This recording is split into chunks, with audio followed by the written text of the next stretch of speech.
রাত থেকে ছোট্ট একটি হাদিস গ্রহণ করেছি, তারই অনুকূলেই সহিহ এবং হক কথা বলার নিয়ত রাখি ইনশাআল্লাহু তাআলা। ওয়া মা তাওফীকি ইল্লা বিল্লাহ। সুবহানাকা লা ইলমা লানা সুবহানাকা লা ইলমা লানা ইল্লা মা 'আল্লামতানা ইন্নাকা আনতাল আলীমুল হাকীম।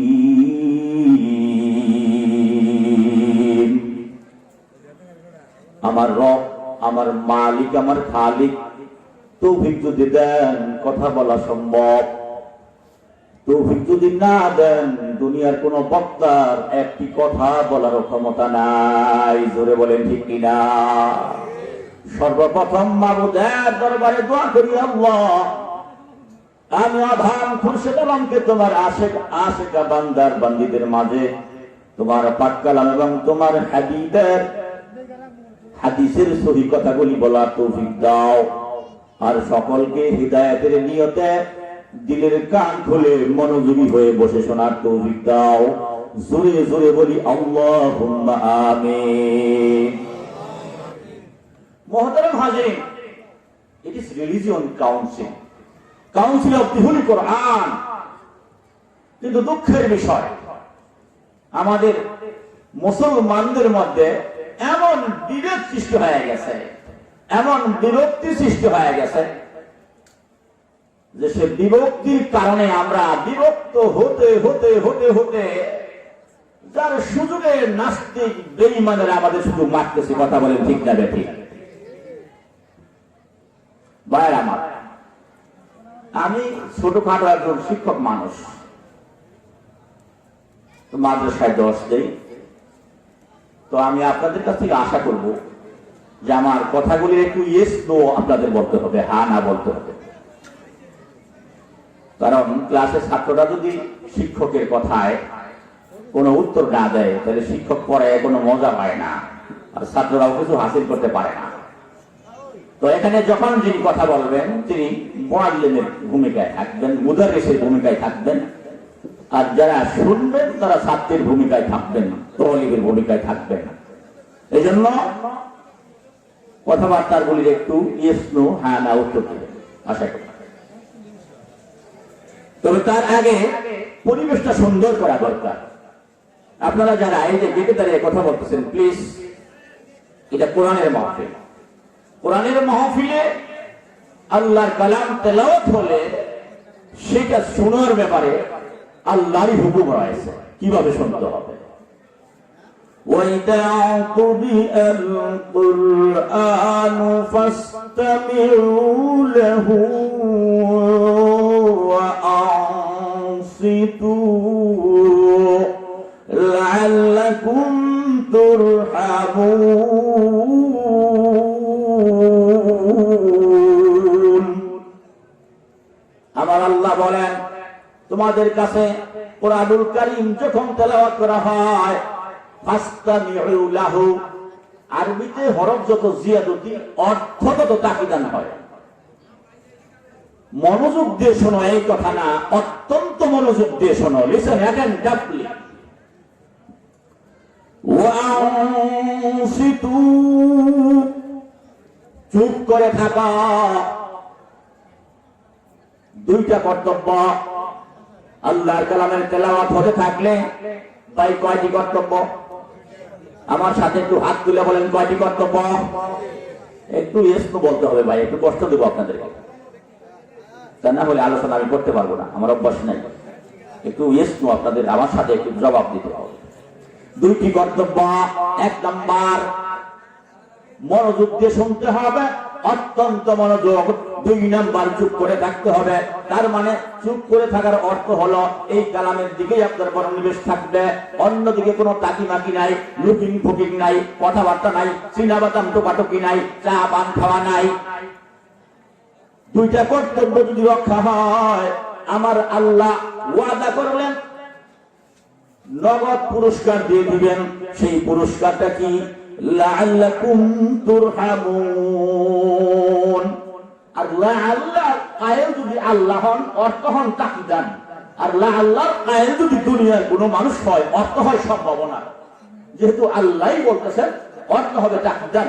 তার মানে মাস্ট বি শিওর 100% তোমরা আল্লাহ রাব্বুল আলামিনের অগণিত অসংখ্য রহমতগুলি লাভ করতে থাকবে। জোরে জোরে বলুন সুবহানাল্লাহ। এটা হলো আল্লাহর পক্ষ থেকে আদেশ। আর যদি যাদের দ্বারা এই কোরআনুল কারীমের আলোচনার ব্যাঘাত সৃষ্টি হবে, অসুবিধার সৃষ্টি হবে, তাদের পরিণতিটা কি হবে? وقال الذين كفروا لا تسمعوا لهذا القرآن والغوا فيه لعلكم تغلبون।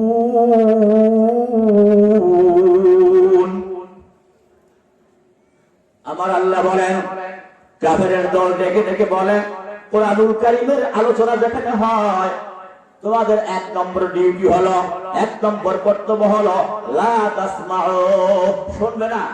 কথাটা ভালো করে বুঝেন। আল্লাহ বলতেছেন অত্যন্ত গভীর মনোযোগ দিয়ে শোনো। তবুতের বল বলে শুনবেই না, সম্পূর্ণ বিপরীতমুখী। 2 নম্বরে আল্লাহ বললেন চুপ করে থাকো। 2 নম্বরে তাগুতের গোষ্ঠী ডাক দিয়ে বলে ওয়াল গাউ ফিহি, তাতে গন্ডগোল করো, হট্টগোল করো। লাভ হবে কি? রেজাল্ট হলো লাআল্লাকুম তাগলিবুন, আশা করা যায় তোমরা মুসলমানদের উপর জয়ী হতে পারবে, মুসলমানদেরকে পরাজয় করে তোমরা বেঈমান কাফেররা এই পৃথিবীতে রাজত্ব করতে পারবে। জোরে জোরে বলুন নাউজুবিল্লাহ। মুসলমানরা পরাস্ত হোক, মুসলমানরা পদদলিত হোক, বেঈমান কাফেররা রাজত্ব কায়েম করুক, বেঈমান কাফেররা মুসলমানদেরকে নির্যাতন করুক, নিষ্পেষিত করুক, এটা আপনারা চান? কে কে চান এটা? যদি না চান, আমি পায়ে হাত দিয়ে অনুরোধ করছি, প্লিজ কেউ এই মাহফিলের আশপাশে কোনো কথাবার্তা বলবেন না, দাঁড়িয়ে থাকবেন না। প্লিজ সামনে শেষে বসে যান, আর যাদের সমস্যা দূরে চলে যান, কিন্তু কাছে থেকে কোনো ডিস্টার্ব করা যাবে না। আমার সাথে কে একমত আছে? হাত তুলে দেন। মাশাআল্লাহ। আবার অনুরোধ করছি, যারা প্যান্ডেলের আশপাশে আছেন কোনো কথা বলবেন না। আপনি যদি মন চায়, ভালো লাগে, আসেন, বসেন, কোরআনের কথা শোনেন, লাভ অবশ্যই হবে।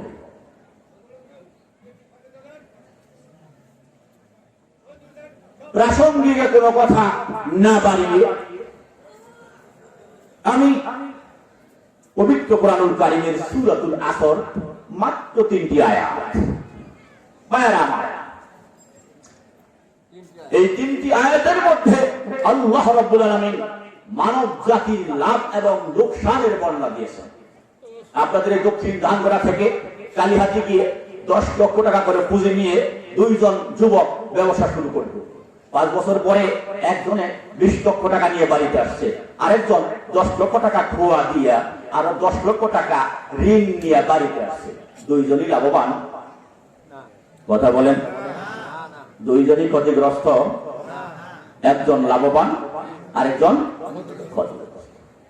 মুমিন মুসলিম ভাইরা আমার, সূরাতুল আসরের মধ্যে আমার আল্লাহ রাব্বুল আলামিন এই মানব জাতি কোন কাজ করলে ক্ষতিগ্রস্ত হয়ে যাবে আর কোন কাজ করলে ক্ষতি থেকে বেঁচে লাভবান হয়ে যাবে, এই বিষয়টি সূরাতুল আসরের মধ্যে তুলে ধরেছেন। ও মুমিন ভাই, গোটা কোরআন শরীফের মধ্যে মাত্র এই সূরার 3টি আয়াত যদি আপনি ফলো করতে পারেন, মানতে পারেন, দুনিয়াতেও শান্তি, আখিরাতের কঠিন জিন্দেগিতেও মুক্তি, আপনি জান্নাতের মেহমান হইয়া রব্বুল আলামিনের কাছে ধরা দিতে পারবেন। জোরে জোরে বলুন মারহাবা। ভাইরা আমার, মানুষের এই পুঁজিটা হলে কি? আপনি মনে করবেন 10 লক্ষ টাকা পুঁজি নিয়ে তো ব্যবসা শুরু করলো, আমার পুঁজিটাই কি? আপনার যে পুঁজি আছে আপনি তো এটা জানেন না। আপনার দেহের মধ্যে যে শিরা উপশিরা আছে, নালাগুলি আছে, বিজ্ঞান বলে এই শিরা উপশিরার দৈর্ঘ্য যদি একত্রিত করা হয়, লম্বা করা হয়, এই শিরা উপশিরার দৈর্ঘ্য হবে 1 লক্ষ মাইল। আল্লাহু আকবার বলেন। 1 লক্ষ মাইল। প্রতি সেকেন্ডে সেকেন্ডে 2টা কিডনি আল্লাহ দান করেছেন। এই কিডনির মধ্যে কত চাকনি, এই চাকনিগুলি আপনার ব্লাডকে সেকে দিচ্ছে, হৃৎপিণ্ড ছেড়ে দিচ্ছে, হৃৎপিণ্ড প্রতি মুহূর্তে মুহূর্তে রক্তগুলি সারা শরীরের মধ্যে ছড়িয়ে দিচ্ছে। এত বড় যন্ত্র, কিডনি যদি নষ্ট হয়ে যায়, দুনিয়ার কোন ডাক্তার কিংবা ডাক্তার বাবারও কি ক্ষমতা আছে আল্লাহর দেওয়া কিডনি ছাড়া একটা কিডনি বানাই আপনার স্থাপন করতে পারে? কথা বলেন। আপনি যে কত দামি এত নিজে চিন্তা করলেন না, আপনার কত বড় পুঁজি দিয়ে আল্লাহ দুনিয়ায় পাঠিয়েছেন। যাও ওই দিকে না গিয়ে আমি মূল আলোচনার দিকে চলে যাই। সর্বপ্রথম আল্লাহ রাব্বুল আলামিন এই সূরার মধ্যে কি বললেন? ওয়াল আসর। সর্বপ্রথম আল্লাহর কথার মধ্যে কোনো সন্দেহ আছে? আল্লাহ তো এমনিই বললে পারতেন, তারপরে আল্লাহ কেন কসম লাগাইয়া বললেন? সর্বপ্রথম আল্লাহ রাব্বুল আলামিন এখানে ওয়ায়ে কসমিয়া লাগাইলেন। ওয়ায়ে কসমিয়া, কসমের জন্য ওয়াও আনলেন, শপথের জন্য ওয়া আনলেন। তার মানে হলো আসর শব্দের অর্থ হলো সময়, আসর শব্দের অর্থ হলো যুগ, আসর শব্দের অর্থ হলো মহাকাল।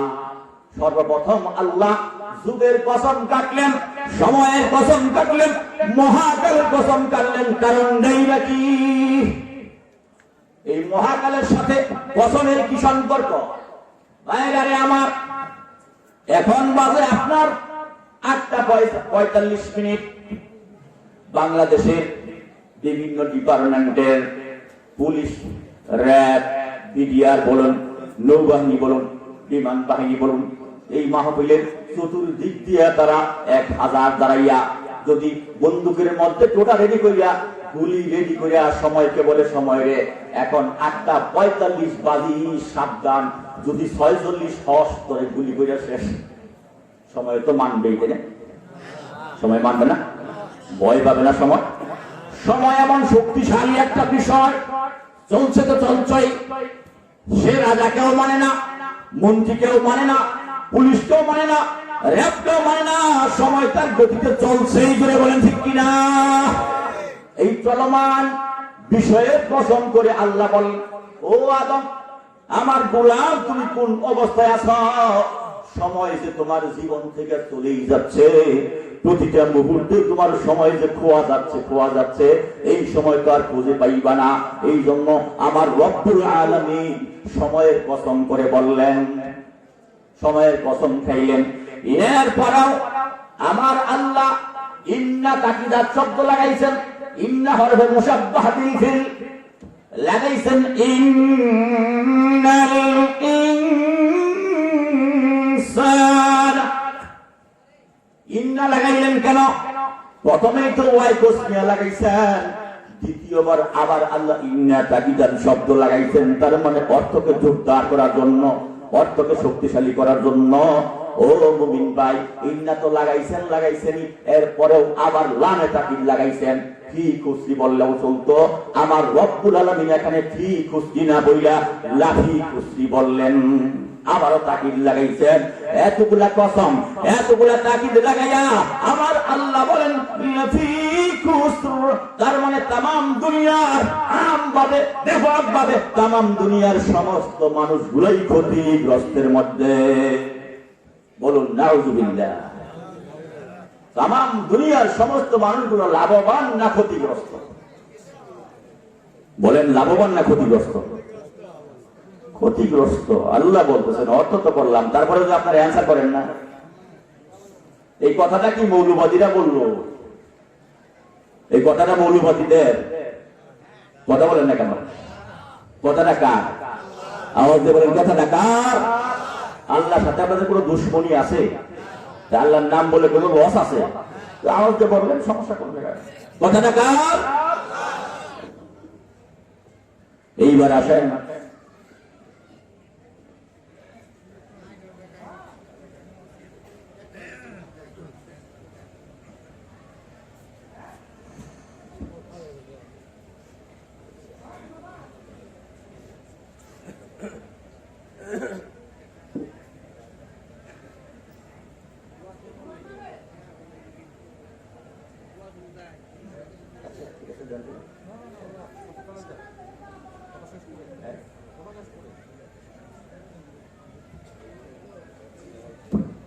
ভাইরা আমার, আল্লাহ বললেন তামাম দুনিয়ার সমস্ত মানুষগুলি ক্ষতিগ্রস্তের মধ্যে এই পর্যন্ত বলেই যদি শেষ দিতেন আমাদের জন্য ছিল মহাবিপদ। জোরে বলেন ঠিক কিনা?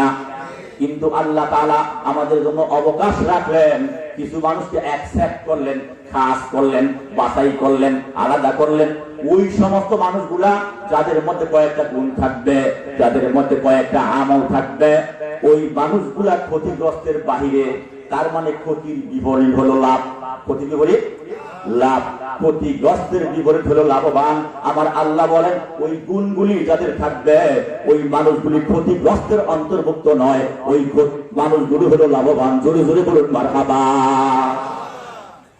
এখন ভাইরা আমার, এই লাভবান কারা? কারা ক্ষতির থেকে বাঁচতে পারবে? আমার আল্লাহ রাব্বুল আলামিন কুরআনুল কারীমের মধ্যে বলে দিলেন তাদের গুণ থাকতে হবে চারটি। কয়টি? ভাই মনে রাখতে হবে, গুণ কয়টি থাকতে হবে? এক নম্বর গুণ আমার আল্লাহ রাব্বুল আলামিন ডাক দিয়ে বলেন ইল্লাল্লাযীনা আমানু। চার গুণের মধ্যে প্রথম গুণ, বুনিয়াদী গুণ, ভিত্তিমূলক গুণ হলো ইল্লাল্লাযীনা আমানু। যারা ঈমান এনেছে, বিশ্বাস স্থাপন করেছে, যাদের ঈমান আছে তারা হলো মুমিন, যাদের ঈমান নাই তারা হলো কাফের। ঈমান যাদের আছে তারা হলো মুমিন, ঈমান যাদের নাই তারা হলো কাফের। এক নম্বর গুণ থাকতে হবে যারা ঈমান এনেছে, আল্লাহকে বিশ্বাস করেছে, আল্লাহর উপর ভরসা করেছে, আল্লাহর উপর তাওয়াক্কুল করেছে, আল্লাহর উপর ইয়াকিন করেছে। ভাইরা আমার, মানুষ অভিভাবক আর বন্ধু খোঁজে কি খোঁজে না? আপনি একটা মুসিবতে পড়ছেন, অভিভাবকের দরকার আছে না নাই? আপনি দক্ষিণ দান করার একটা মানুষ যদি কঠিন মুসিবতে পড়ে, রাষ্ট্রীয় ভাবে কোনো কঠিন মুসিবতে পড়ে, এমপি স্বর্ণাপন্ন হয় কি হয় না? এমপির কাছে যে বলে ভাই এই মুসিবতে পড়ছি, কি করা যায়? বোঝা সমস্যা নেই, এই ব্যাপারটা আমি দেখুন।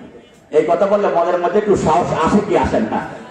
একটি অভিভাবকত্ব গ্রহণ করলে, একটু বন্ধু সুলভ কথা বললে মনের মধ্যে একটা সাহস আসে। আমার আল্লাহ রাব্বুল আলামিন বলেন ও দুনিয়ার মানুষ যারা আল্লাহকে বিশ্বাস করলো, আল্লাহর উপর তাওয়াক্কুল করলো, আল্লাহর উপর ভরসা করলো, তাদের বন্ধু এবং অভিভাবক, তাদের বন্ধু এবং অভিভাবক হলেন বিশ্ব জগতের পালনকর্তা, একক নিয়ন্ত্রক স্বয়ং আল্লাহ। জোরে জোরে বলুন সুবহানাল্লাহ। কোরআন শরীফের মধ্যে আল্লাহ বলে দেন, আমি এই কথা যদি শুধু আমার মুখস্থ বলে যাই তাহলে তো সেটা মানা উচিত হবে না। কোরআন শরীফের মধ্যে আল্লাহ বললেন আল্লাহু ওয়ালিয়ুল্লাযীনা আমানু ইউখরিজুহুম মিনাল যুলুমাতি ইলান নূর।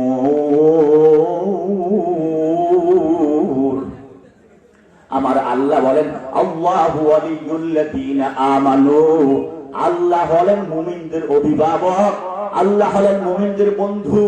ওয়ালি শব্দের মোটামুটি দুইটি অর্থ গ্রহণ করেন। ওয়ালি শব্দের অর্থ বন্ধু, ওয়ালি শব্দের অর্থ হলো অভিভাবক, গার্ডিয়ান। রব্বুল আলামিন বলেন আল্লাহর উপর যারা বিশ্বাস করলো, তাওয়াক্কুল করলো, ভরসা করলো, তাদের বন্ধু আল্লাহ, তাদের অভিভাবক হলেন আল্লাহ।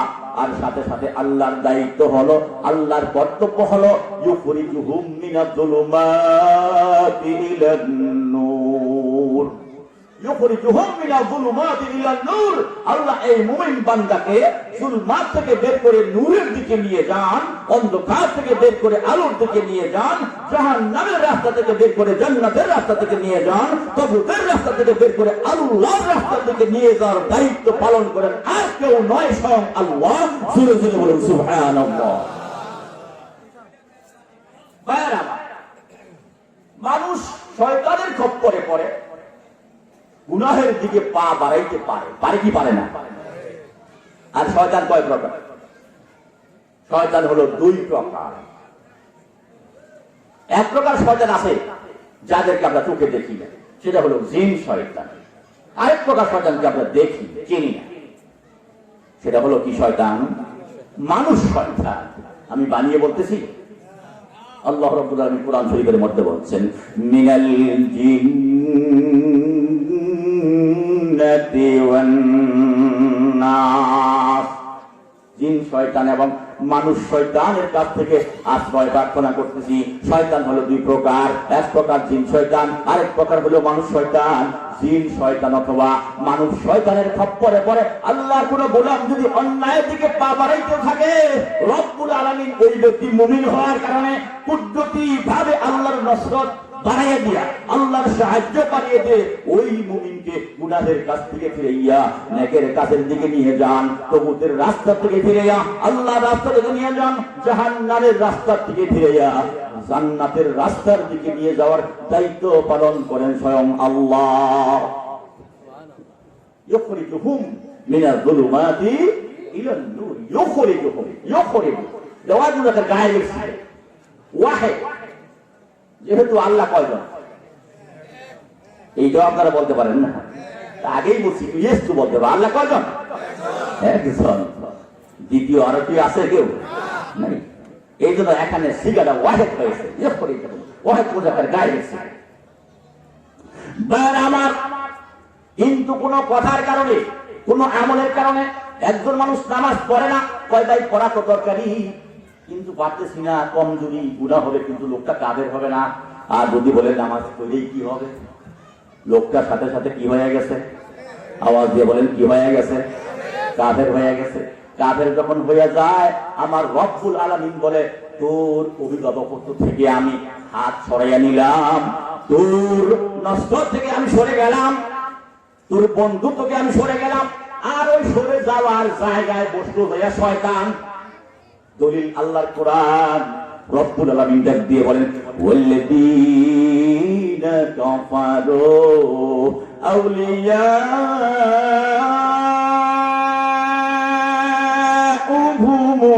তাগুত ইউখরিজুনাহুম মিনান নূরি ইলা যুলুমাত।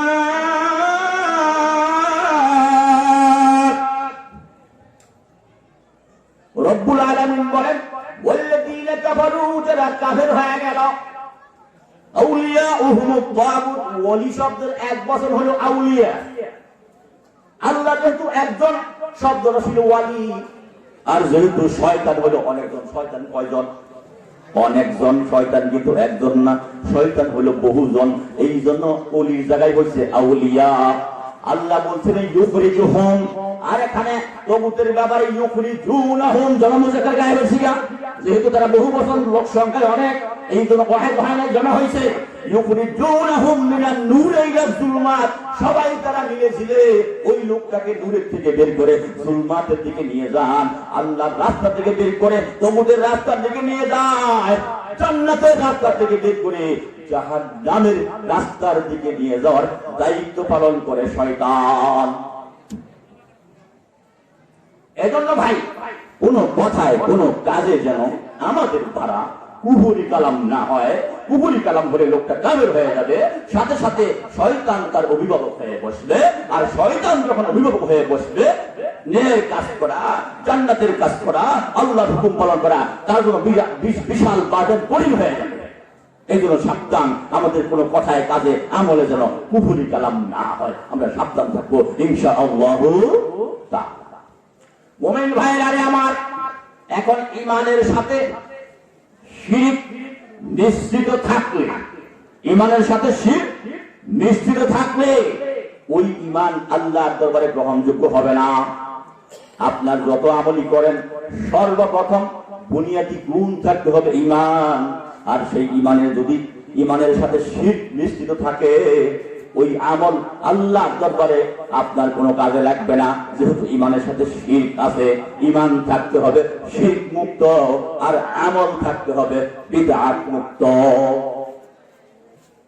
ভাইরা আমার, ঈমানের সাথে যদি শিরক থাকে, এখন আপনি আল্লাহর উপর তাওয়াক্কুল করলেন, ভরসা করলেন, বিশ্বাস করলেন, আল্লাহ আপনাকে সব বিপদ থেকে উদ্ধার করতে পারেন, আল্লাহ আপনাকে সব নিয়ামত দান করতে পারেন।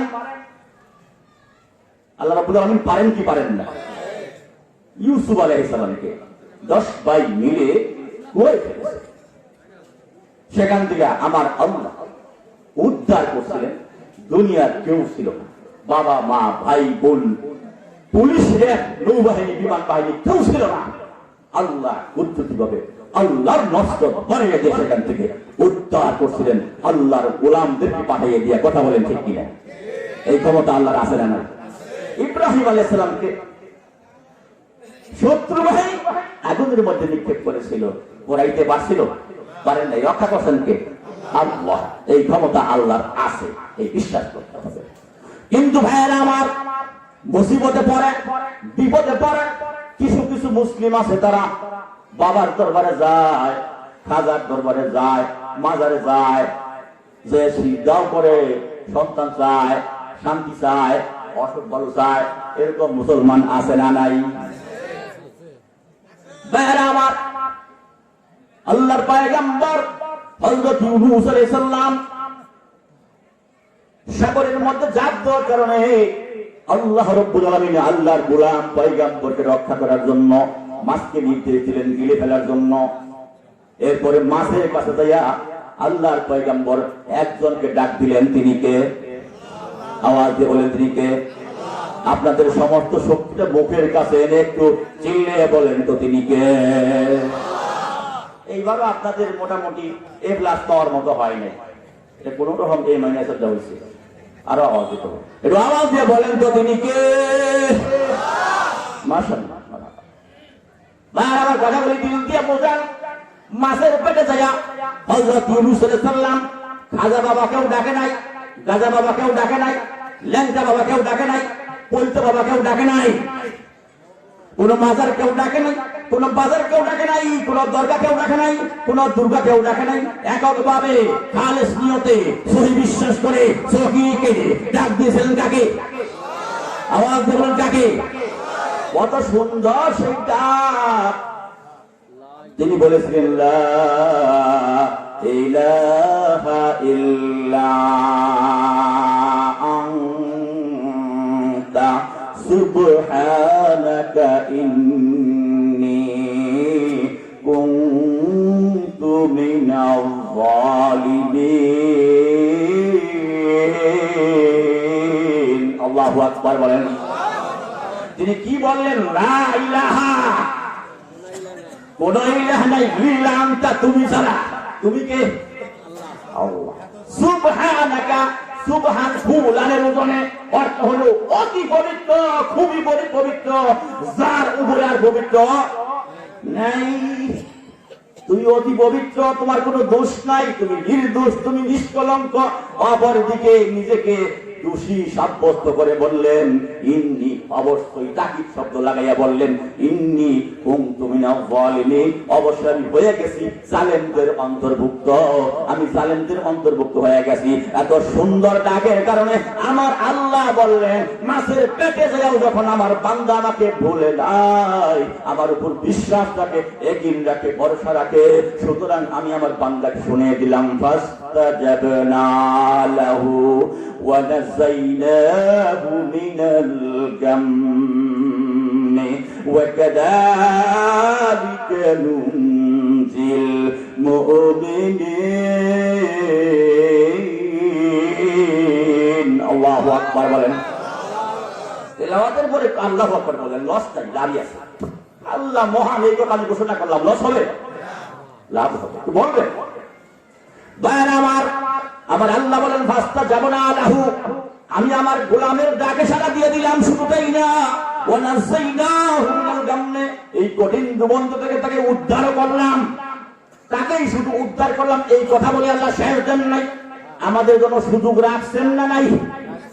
ওয়াকাযালিকা নুনজিল মুমিনিন, বহু বচনের শব্দ লাগাইছেন, সমার শব্দ লাগাইছেন। তার মানে কিয়ামত পর্যন্ত যত মুমিন মুসিবতে পড়ে আমি আল্লাহকেই ডাক দিবে, খাজা বাবাকে ডাক দিবে না, গাজা বাবাকে ডাক দিবে না, লেঙ্গা বাবাকে ডাক দিবে না, পঞ্চা বাবাকে ডাক দিবে না, শুধু আমি আল্লাহকেই ডাক দিবে। ওই সমস্ত মুমিনদেরকে কিয়ামত পর্যন্ত এভাবেই আমি উদ্ধার করে থাকবো। জোরে জোরে বলুন মারহাবা। সুযোগ আমাদের জন্য আছে না নাই? আল্লাহর ক্ষমতা আগে সে কিছু কমে গেছে? আওয়াজ দিয়ে বলেন, কমছে? অসীম ক্ষমতা, আধার যিনি, কোনদিনই ক্ষমতা কমবে না। জোরে বলেন ঠিক কিনা? আর আপনি সাহায্য পাবেন, হ্যাঁ আপনিও পাবেন। চাওয়াটা সেরকম হতে হবে, বিশ্বাসটা সেরকম হতে হবে। বিশ্বাসের মধ্যে যদি দুগুর বুগুর থাকে নাকি, তাহলে কিন্তু হবে।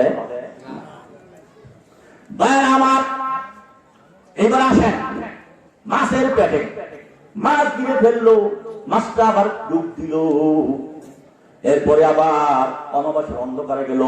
সবকিছু বলে এতগুলো অন্ধকারের ভিতর থেকে আল্লাহর উপর বিশ্বাস করে যখন ডাক দিলেন, উদ্ধার পাইলেন, মুক্তি পাইলেন, পরবর্তী নতুন জীবন লাভ করলেন। ও মুমিন ভাই, এখানে দেখা গেল মাধ্যমের কোনো দরকার নাই। জোরে বলেন ঠিক কিনা?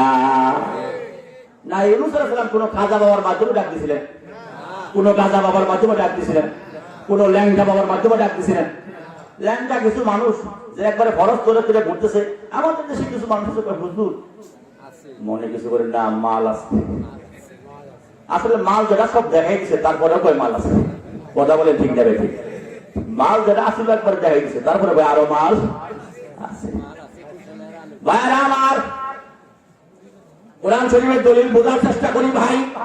আল্লাহর সাহায্য পাইতে হইলে মাঝখানে কোনো পিএসের দরকার আছে কিনা, মাঝখানে কোনো ফটকের দরকার আছে কিনা, মাঝখানে কোনো দালালের দরকার আছে কিনা, এই কথাটা কোরআন শরীফ দিয়ে বোঝানোর চেষ্টা করছি ভাই।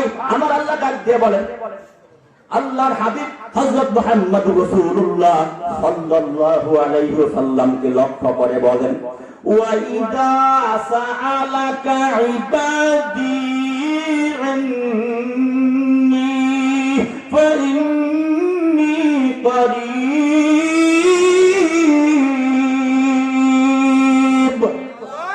উজিবু দাওয়াতাত দাঈ ইযা দাআন ফালইস্তাজিবু লি ওয়ালইউমিনু বি লাআল্লাহুম ইয়ারশুদুন।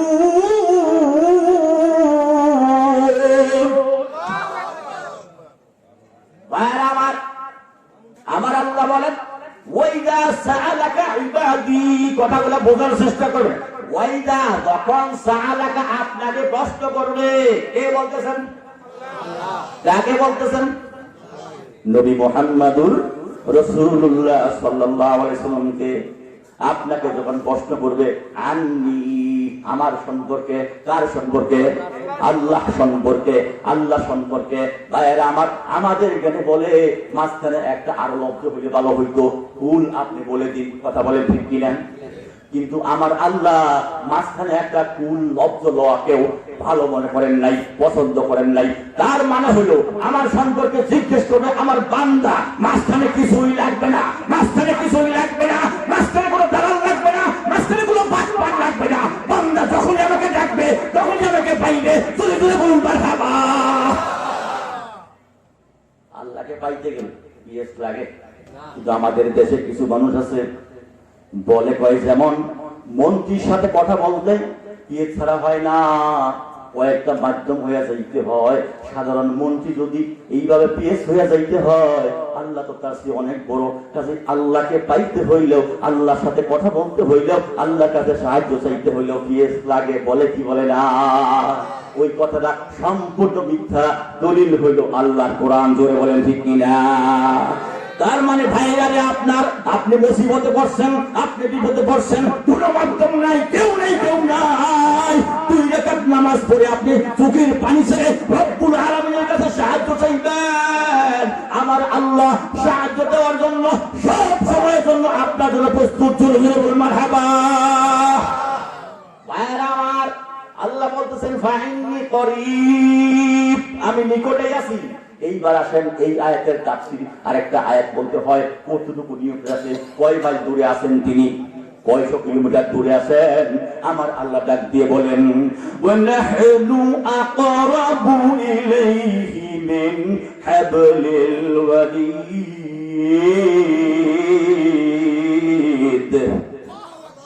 আমার আল্লাহ বলেন যে তোমার বান্দারে, তোমাদের যে গানের শাহরগ আছে, আমার নসরত, আমার সাহায্য তার চেয়েও আরো বেশি নিকটে। জোরে জোরে বলুন মারহাবা। এখানে বলেন পাইনি গাই পানি নিশ্চয়ই তারও সে আরো বেশি নিকটে আসি। কিন্তু ভাইয়ের আমার আল্লাহ নিকটে আসে বলতে এখানে বুঝতে হবে, শুধু লোকাধিক অর্থ দিয়ে সব অর্থ করা যাবে না।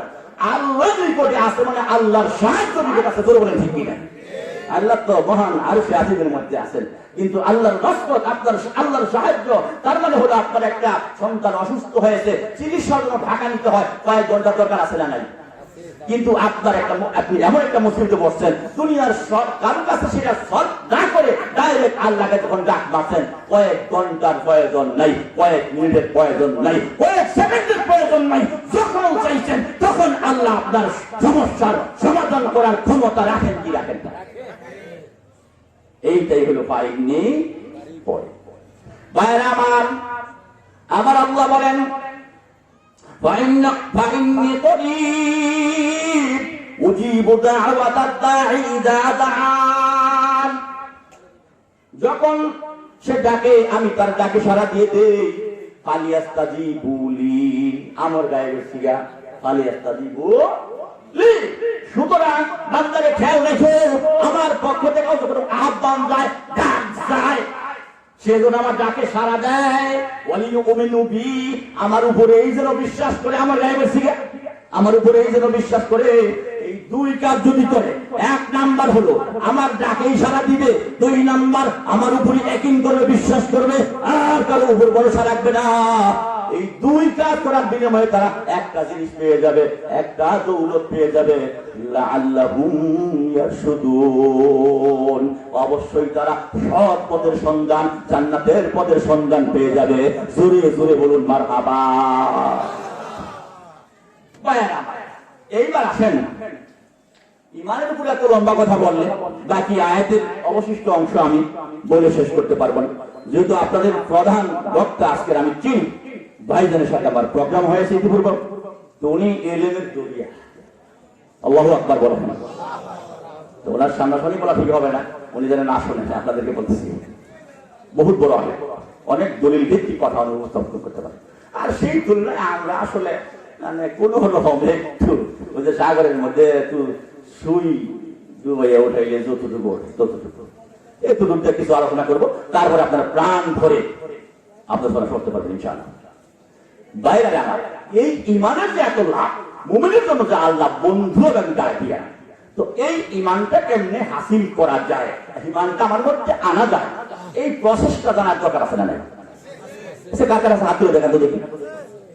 মাশাআল্লাহ, সবাই তা আসেন ইমানটা আমরা হাসিল করার প্রসেসটা সেটা হলো লা ইউমিনু আহাদুকুম হাত্তা আকুনা আহাব্বা ইলাইহি মিন ওয়ালিদিহি ওয়া ওয়ালাদিহি ওয়ান নাসি আজমাইন, আও কামা ক্বালা আলাইহিস সালাতু ওয়াস সালাম।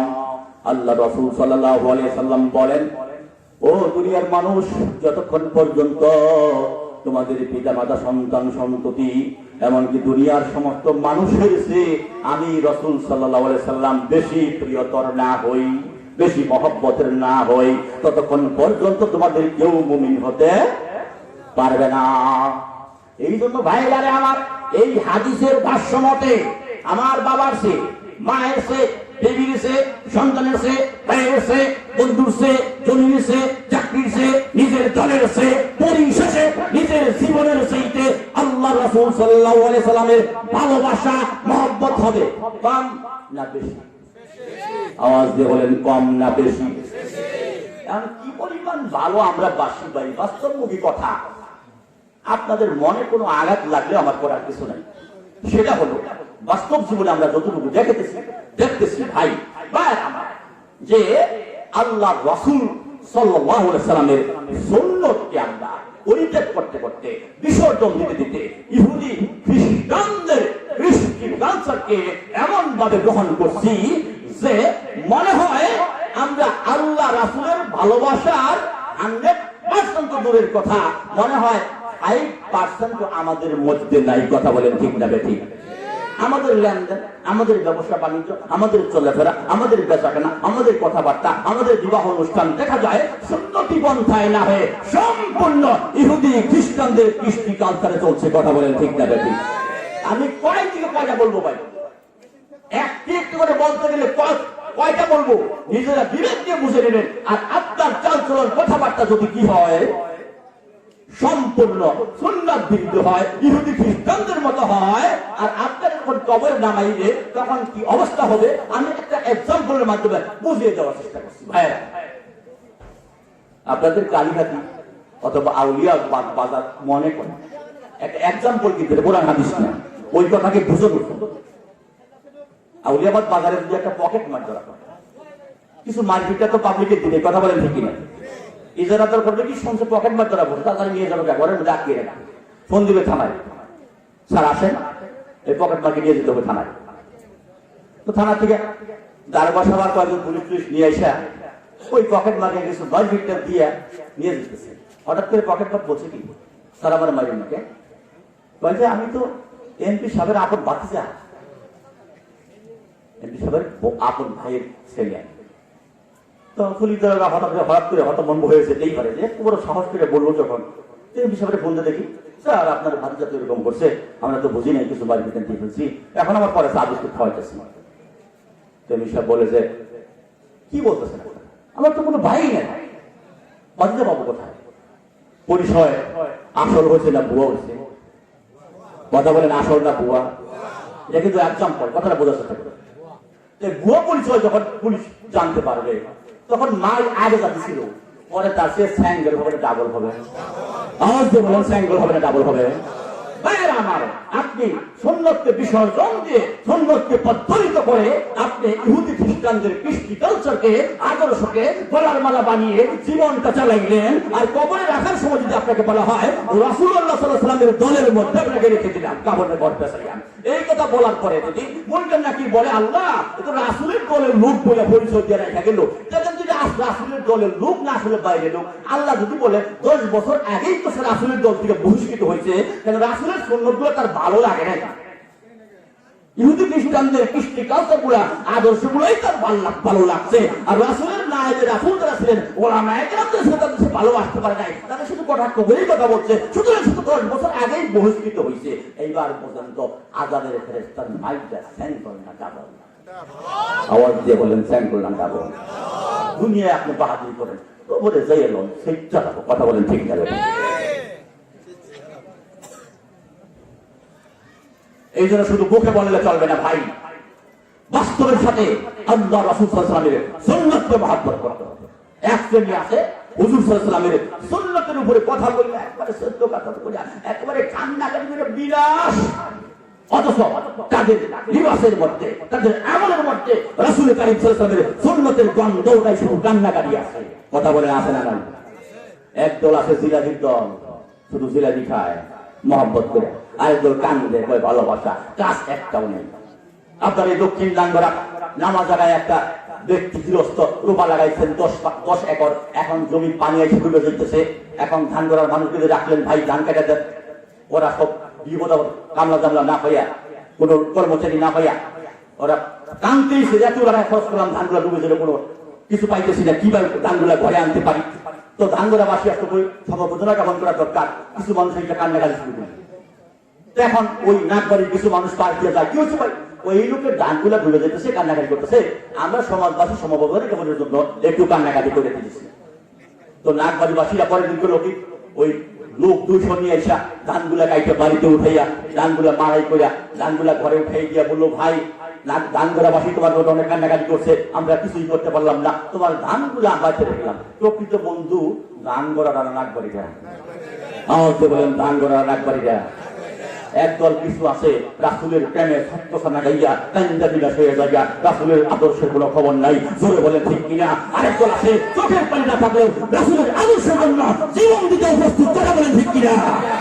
এরাই হলো প্রকৃত ভাগ্যে রাসূল সাল্লাল্লাহু আলাইহি ওয়াসাল্লামের মহব্বতের, জোরে বলেন ঠিক কিনা।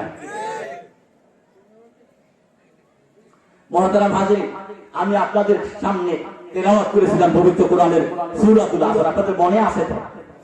কয় গুণওয়ালা মানুষ লাভবান হবে? কয় গুণ? 1 নম্বর গুণের নাম কি? ঈমান। আর ঈমান হাসিল করতে হলে কি করতে হবে? আপনাকে রাসূল করিম সাল্লাল্লাহু আলাইহি ওয়াসাল্লামের সুন্নাতকে মহব্বত করতে হবে, ভালোবাসতে হবে, জীবনের সাথী বানাইতে হবে। আর লাভ হবে কি? আল্লাহ রাসূল সাল্লাল্লাহু আলাইহি ওয়াসাল্লাম আরেকটা হাদিসের মধ্যে বলেন, মান আহাব্বা সুন্নতি ফাকাদ আহাব্বানি ওয়া মান আহাব্বানি কানা মাই ফিল জান্নাহ। যে ব্যক্তি আমার সুন্নতকে ভালোবাসলো সেজন্য আমি রাসূল নিজেকেই ভালোবাসলো, আর আমাকে যে ভালোবাসলো জান্নাতে সে আমার সাথেই থাকবে। জোরে জোরে বলুন সুবহানাল্লাহ। মুহতারাম হাজিরিন, যেহেতু আমার পরেও বক্তা আছেন সেজন্য আমার সংকেত এসে গেছে, আর আমি সম্পূর্ণ সূরাটা আপনাদের মাঝে পেশ করতে পারলাম না। 4 গুণওয়ালা মানুষ লাভবান। 1 নম্বর গুণটা হতে হবে ঈমান। 2 নম্বর গুণটা শুধু অর্থ বলে যাচ্ছি, ওয়া আমিলুস সলিহা, নেক আমল করতে হবে। 3 নম্বর গুণটা হলো ওয়া তাওয়াসাউ বিল হক, বল মুবালাগ থেকে পরস্পরকে হকের দাওয়াত দিতে হবে। হক শব্দের কয়েকটি অর্থ: সত্য, সঠিক, দাবি, দায়িত্ব, অধিকার, কর্তব্য। এই এক হকের উপর আলোচনা করলে, যেমন আজকে প্রধান বক্তা, ওরকম বক্তা যদি এক হকের উপর আলোচনা করে, একটা না 7 দিন আলোচনা করলেও শেষ হবে না। সুবহানাল্লাহ বলেন। 4 নম্বর গুণটা হলো ওয়াতাওয়াসাউ বিস-সাবরি, পরস্পরকে ধৈর্যের উপদেশ দেয়। আর সবরের 3 ক্লাস। আস-সাবরু আনিল মাসিয়া, 1 নম্বর ক্লাসটা হলো সমস্ত গুনাহের কাছ থেকে সম্পূর্ণরূপে নিজেকে বিরত রাখা। 2 নম্বর আস-সাবরু আলা তাআ, আল্লাহর যত হুকুম আছে সমস্ত হুকুমের কাছে নিজেকে বিলিয়ে দেওয়া। 3 নম্বর সবরের ক্লাসটা হলো আস-সাবরু আলাল মাসায়েব, দুঃখ, দুর্দশা, জ্বালা, যন্ত্রণা, অসুখ, বিসুখ, অভাব, অনটন, জেল, জুলুম, ফাঁসি সব কিছুকে তাকদীরের ফয়সালা করে যারা মেনে নিতে পারবে তারা সবরের 3 নম্বর ক্লাস পাস করলো। আর ফার্স্ট, সেকেন্ড, থার্ড এই 3টা ক্লাস যারা সবরের পাস করলো, আমার আল্লাহ বলেন ইন্নাল্লাহা মা'আস সাবিরিন, ওই সবরকারীদের সাথে আর কেউ না থাকলেও আছেন বিশ্বজগতের পালনকর্তা স্বয়ং আল্লাহ। জোরে জোরে বলুন সুবহানাল্লাহ। মুহতারাম হাজিরিন, লাভবান হওয়ার, জান্নাতি হওয়ার 4 গুণ লাগবে। আবার বলছি, 1 নম্বর গুণ হলো ঈমান, 2 নম্বর গুণ হলো নেক আমল, 3 নম্বর গুণ হলো নিজেও হকের উপর চলতে হবে, অন্যকেও হকের দাওয়াত দিতে হবে। এই হকের বেশ কয়েকটা অর্থ আপনাদের মাঝে বললাম একবার। এইগুলি নিয়ে আলোচনা করলে বহু সময়ের দরকার। 4 নম্বর গুণটি থাকতে হবে সবর, নিজেও সবর করতে হবে, অন্যকেও সবরের দাওয়াত দিতে হবে। মুহতারাম হাজিরিন, আপনাদের এই সমাজে মনে হয় আমি প্রথম, খুব দূরের মানুষ না আমি, পার্শ্ববর্তী সমাজে হয়তো কয়েকবার এসেছি উত্তর ধানগড়াতে। তো যাই হোক, আপনাদের মাঝে পবিত্র কোরআন এবং হাদিস শরীফ যে গ্রহণ করেছিলাম সেই দিকে যেতেই পারি নাই। এটুকুর মধ্যেই যেহেতু আল আমরু ফাওকুল আদব আমাকে সংক্ষেপ করতে বলা হয়েছে, এজন্য সংক্ষেপ করে দিচ্ছি। যতটুকু বললাম, যদি অনিচ্ছাকৃত কোনো ভুল কথা আমার মুখ থেকে বের হয়ে থাকে, আপনারা যাচাই বাছাই করে সেগুলি পরিত্যাগ করবেন এবং আল্লাহর কাছে দোয়া করি সেই ভুল কথাগুলি আল্লাহ সকলের দিল থেকে মুছে দিন। সকলে বলি আমিন। আর যদি আমার কথার মধ্যে কোনো হক কথা হয়ে থাকে, তবে আল্লাহ রাব্বুল আলামিন প্রত্যেকের দিলের মধ্যে সেই হক কথাগুলো বসিয়ে আমল করে সকলকে জান্নাতের মেহমান হয়ে দুনিয়া থেকে বিদায় করুন। সকলেই বলি আল্লাহুম্মা আমিন। ওয়া মা আলাইনা ইল্লাল বালাগ। আসসালামু আলাইকুম ওয়া রাহমাতুল্লাহ।